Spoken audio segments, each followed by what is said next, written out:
Halo, Assalamualaikum warahmatullahi wabarakatuh dan selamat datang di channel ini. Kita akan memulai persiapan materi SKD untuk CPNS 2021. Dan untuk episode pertama, kita akan memulai dengan materi TWK yaitu nasionalisme. Seperti biasa, di akhir dari materi ini akan ada latihan soal sebanyak 11 nomor dan juga jawabannya di sesi paling akhir dari video ini. Nah, langsung saja kita mulai. Untuk materi dari tes wawasan kebangsaan, ini kita sesuaikan dengan kisi-kisi yang ada pada Permenpan RB nomor 23 tahun 2019. Dan ada pun materi yang terkait dengan TWK, yaitu nasionalisme, bela negara, integritas, pilar negara, dan bahasa Indonesia. Nah, untuk video kali ini kita berfokus dulu ke satu materi yaitu tentang nasionalisme. Oke, kita masuk ya. Nasionalisme ini berdasarkan Kamus Bahasa Indonesia, yaitu sebuah paham atau ajaran untuk mencintai bangsa dan negara sendiri atau sifat kenasionalan. Dan definisi lain yaitu kesadaran keanggotaan dalam suatu bangsa secara potensial atau aktual bersama-sama mencapai, mempertahankan, dan mengabdikan identitas, integritas, kemakmuran, dan kekuatan bangsa itu atau semangat kebangsaan. Nah, teman-teman gak usah hafal dari definisi ini, cukup memahami aja dan kumpulkan keyword-keyword penting dari nasionalisme. Dan untuk definisi lain dari nasionalisme yaitu sebuah sikap politik dari masyarakat suatu bangsa yang mempunyai kesamaan kebudayaan dan wilayah serta kesamaan cita-cita dan tujuan. Dengan itu, masyarakat suatu bangsa akan merasakan adanya kesetiaan yang mendalam kepada bangsa itu sendiri. Nah, kalau aku pribadi, keyword yang aku bold di sini yaitu adanya kesetiaan yang mendalam. Jadi teman-teman jangan hafal tapi pahami dari definisi nasionalisme.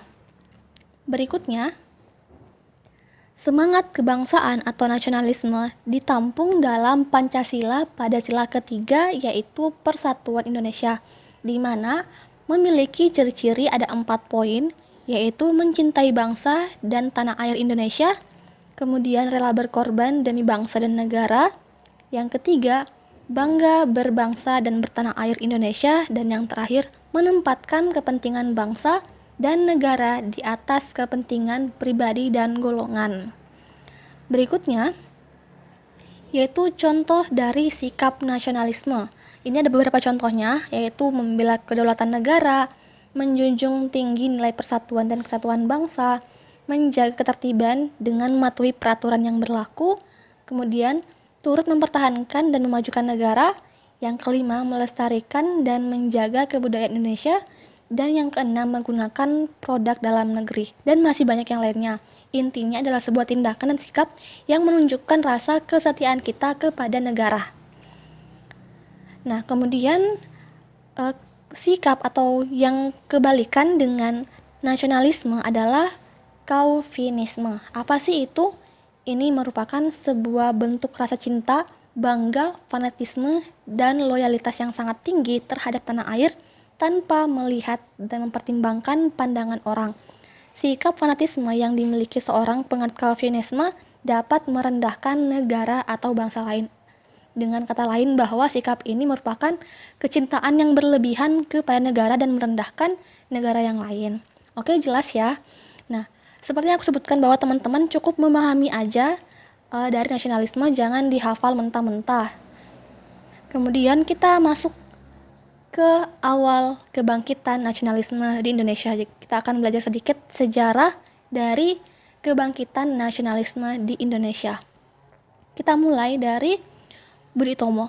Ini merupakan sebuah organisasi pertama yang bersifat nasionalisme di Indonesia. Nah, poin-poin yang penting dari Budi Utomo yaitu ini merupakan organisasi yang didirikan tanggal 20 Mei tahun 1908.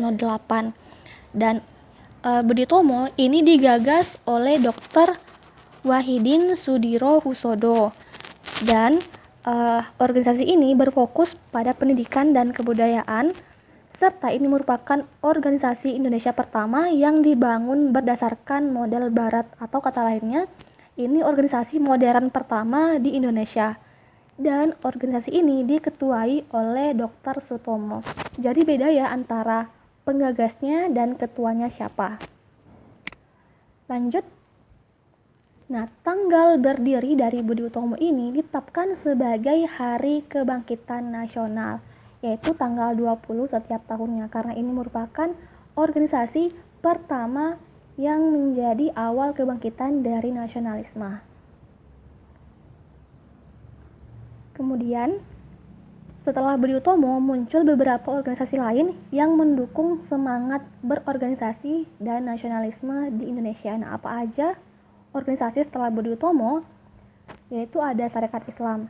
Ini merupakan sebuah organisasi yang didirikan oleh Haji Samanhudi tanggal 16 Oktober tahun 1905 di Surakarta dengan nama awalnya yaitu Sarekat Dagang Islam atau SDI. Kemudian, organisasi ini dipimpin oleh Hos Cokro Aminoto dengan menghilangkan kata dagang sehingga menjadi Sarekat Islam saja. Nah, tujuan dari organisasi ini yaitu untuk melindungi hak-hak pedagang muslim dari monopoli pedagang besar Tionghoa. Kemudian, meskipun dalam anggaran dasar tidak ada unsur politik, dalam kegiatannya SI menaruh perhatian besar terhadap unsur-unsur politik dan menentang ketidakadilan serta penindasan yang dilakukan oleh pemerintah kolonial. Berikutnya, yaitu Indich Party. Ini merupakan sebuah organisasi di Bandung yang didirikan tanggal 25 Desember 1912 oleh 3 serangkai yaitu Dobas Dekker, Ki Hajar Dewantara, dan Cipto Mangunkusumo. Tujuan dari Indich Party yaitu untuk menuntut kemerdekaan bagi Hindia Belanda serta pemersatuan bangsa golongan masyarakat Hindia Belanda. Hindia Belanda ini nama dari Indonesia di zaman dahulu. Kemudian Indich Party banyak mengeluarkan tulisan kritikan ke pemerintah Hindia Belanda. Salah satu tulisan yang paling terkenal adalah tulisan dari Suryadiningrat atau Ki Hajar Dewantara yang berjudul Al ik eens Nederland was, yaitu artinya seandainya aku adalah orang Belanda, yang ditulis di surat kabar di Express pada tanggal 13 Juni 1913. Oke, untuk organisasi berikutnya yaitu Perhimpunan Indonesia. Nah, nama lain awalnya adalah Indich Vereniging atau Perhimpunan India yang kemudian berubah menjadi Perhimpunan Indonesia. Nah, tokoh-tokoh yang ada pada organisasi ini yaitu Iwaku Sumantri, Suki Manwijo Sanjojo, Muhammad Hatta, Ahmad Subarjo, Sultan Syahril, dan Sutomo. Nah, di tahun 1922, Indich Vereniging berubah menjadi Perhimpunan Indonesia dan mengangkat R. Iwakusuma Sumantri asal Jawa Barat sebagai ketuanya, sementara Muhammad Hatta bertindak sebagai bendahara. Kemudian, organisasi berikutnya yaitu Partai Nasional Indonesia atau PNI. PNI adalah partai politik tertua di Indonesia. Kemudian, PNI merupakan salah satu partai paling berpengaruh di Indonesia sejak pertama kali berdiri tanggal 4 Juli 1927. Pada waktu itu, banyak organisasi pergerakan nasional yang didirikan untuk menyadarkan bangsa Indonesia akan pentingnya sebuah kemerdekaan, dan Soekarno terpilih menjadi Ketua Dewan Pengurus Umum PNI yang pertama kali. Adapun program dari PNI tertuang dalam pasal 2 anggaran dasarnya yang tujuannya utamanya adalah untuk kemerdekaan Indonesia sepenuhnya. Sedangkan pada pasal 3 berisikan tentang kerjasama dengan semua organisasi di Indonesia untuk mencapai tujuan yang sama yaitu Indonesia merdeka.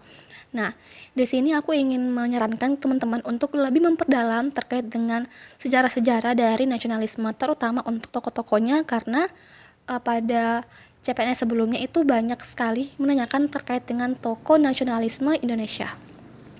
Dan sedikit lagi materinya, kita bahas terkait dengan faktor penyebab munculnya nasionalisme di Indonesia. Nah, ada 2 faktor secara garis besar yaitu faktor internal dan faktor eksternal. Nah, apa aja faktor internalnya?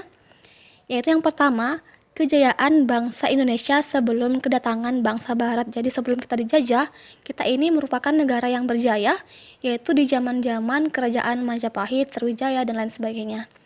Kemudian, penderitaan rakyat akibat politik drainage atau pengerukan kekayaan. Nah, ini puncak-puncaknya di zaman tanam paksa. Itu rakyat kita sangat menderita. Kemudian adanya diskriminasi rasial, ya, sebagaimana kita tahu bahwa terdapat diskriminasi antara warga kolonial Belanda penjajah dengan rakyat pribumi. Dan yang terakhir itu munculnya golongan terpelajar. Jadi ketika muncul golongan terpelajar, maka makin kuatlah rasa nasionalisme di Indonesia. Dan untuk faktor eksternalnya, yaitu kemenangan Jepang atas Rusia. Nah, ini menggemparkan negara karena Rusia yang merupakan negara di Eropa yang kita anggap sebagai negara yang kuat ternyata dapat dikalahkan oleh negara Asia atau Jepang. Sehingga ini menjadi menggemparkan negara-negara di dunia. Kemudian kebangkitan nasionalisme dari negara-negara Asia Afrika. Jadi ketika negara-negara Asia dan Afrika mulai melawan para penjajahnya, muncul juga rasa nasionalisme di Indonesia. Dan yang terakhir, masuknya paham-paham baru seperti paham-paham nasionalisme, demokrasi, liberal, dan lain sebagainya.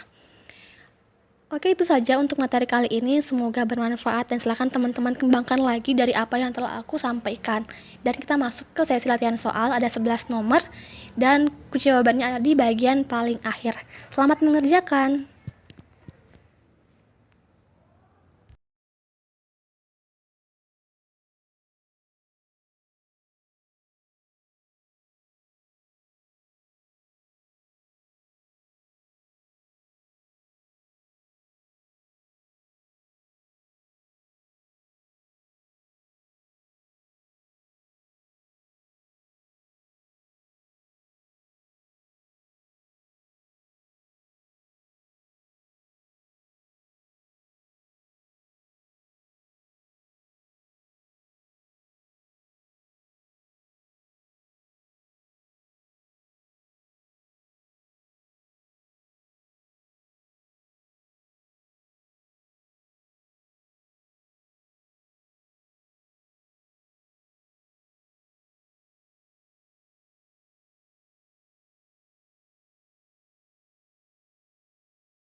Oke, ini dia kunci jawaban dari soal-soal yang tadi. Semoga teman-teman banyak yang benar ya, dan cukup sekian dari materi ini. Semoga bermanfaat. Dadah, assalamualaikum warahmatullahi wabarakatuh.